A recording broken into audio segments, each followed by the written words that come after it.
Welcome to Wilson Tool. We are the world's largest independent manufacturer of tooling for sheet metal fabricators around the world.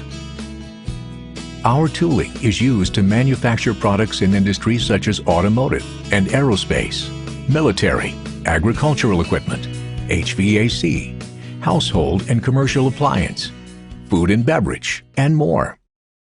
Wilson Tool was founded by Ken and Ruth Wilson on June 2, 1966, in a basement shop in St. Paul, Minnesota.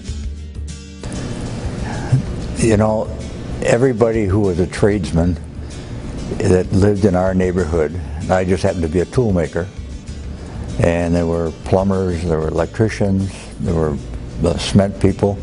They all went business for themselves. And so at that time, that was a thing to do. Well, because I was a tool maker, and as a tool maker, we were a very independent group. And I had served an apprenticeship, had worked in job shops. I don't know, it was just, you had that desire you could do anything, and building things was a tool maker's love, and manufacturing. So, you know, just one of the fellows at the shop where I worked at, Minnesota Plastics, wanted to go into business, and there was a big group of tool makers in there, and no one else would go with him. So I was the only one. But that didn't last long. It only lasted 2 years.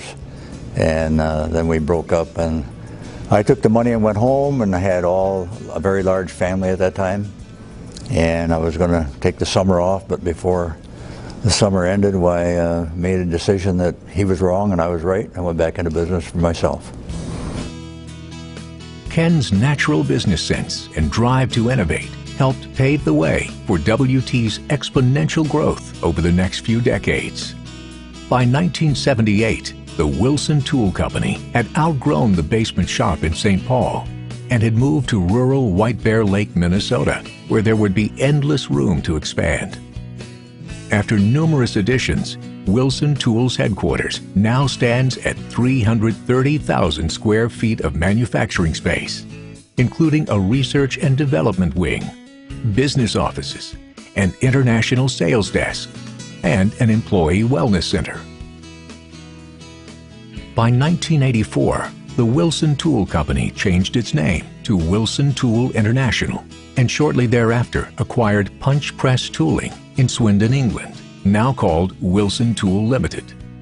Over the next 30 years, Wilson expanded globally to include sales offices or plants in Canada, Mexico, Brazil, Argentina, England, Denmark, Germany, France, Italy, and China. My name's Colin Blackwell. I'm Managing Director of European Operations for Wilson Tools. The main challenges, if we think back to the early days, has always been the same challenges as much they are today. Where is local currencies and local languages. Every customer prefers to be interviewed and spoken to in their own language and invoiced in the currency of their choice. I've been extremely proud to be part of Wilson Tools. We've seen it grow from, I think the original was 2 employees in Europe. We've grown it to, I believe there's 198 employees now. And we are always proud of the Wilson Tool Blue, the Wilson Tool name, and I think it carries a lot of global strength. And it's made our job easier and easier as we've gone along, as the company has grown. Innovation is a term that has become synonymous with the Wilson Tool name. Ken's first invention, the locking vise with true and square jaws, was developed in 1969. Soon afterward came the first computer grinder, the first shimless punch assembly, Series 80, the first punch press tooling with interchangeable punch tips, EXP, and forming tools that rolled on rather than penetrating the sheet.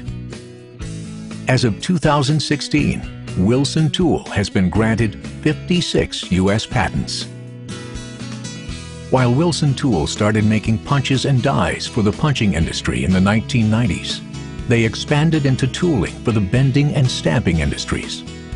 Wilson now offers the most comprehensive line of press brake tooling in the world and revolutionized press brake machine setup with the express clamping system. For the stamping industry, AccuLock retainer inserts were a time-saving innovation for stamping operations. While being founded on ingenuity in products, over time, Wilson became a leader in areas such as lean manufacturing processes and application training. The 2000s saw Wilson Tool emerging as an industry thought leader, and they began to offer up their industry knowledge to customers in lean training seminars, fabrication forums, and ultimately digital webinars. These learning opportunities offered Wilson customers a viewpoint into our accumulated decades of expertise in toolmaking and manufacturing. Wilson's attention to the needs of the customer has always been a core value of the company. Our mission statement reads, to deliver exceptional customer service along with the most reliable and innovative products and solutions so our customers can be more successful. And according to Ken Wilson, it's the employees that have always been at the heart of Wilson's success. In 1995, he wrote, "Although we ultimately owe our success to our customers, we could not have become the world's largest independent tooling manufacturer without the commitment of dedicated Wilson Tool employees. I'm very proud of the fact that Wilson Tool is a family-oriented company. Each individual is a member of the family and deserves to be treated with the same dignity and respect afforded our customers." We didn't take a payroll for 6 months, I guess, when we first went business. Employees were more important than, we just made ends meet. We took some money out of the church envelope and put it in the other envelopes. But employees meant everything to me. Always did, right from day one. For 50 years, Wilson Tool has valued growth, innovation, and the people that moved it forward. Though we've come a long way in half a century, we've stayed true to our founding principles, and we plan to do so for the next 50 years.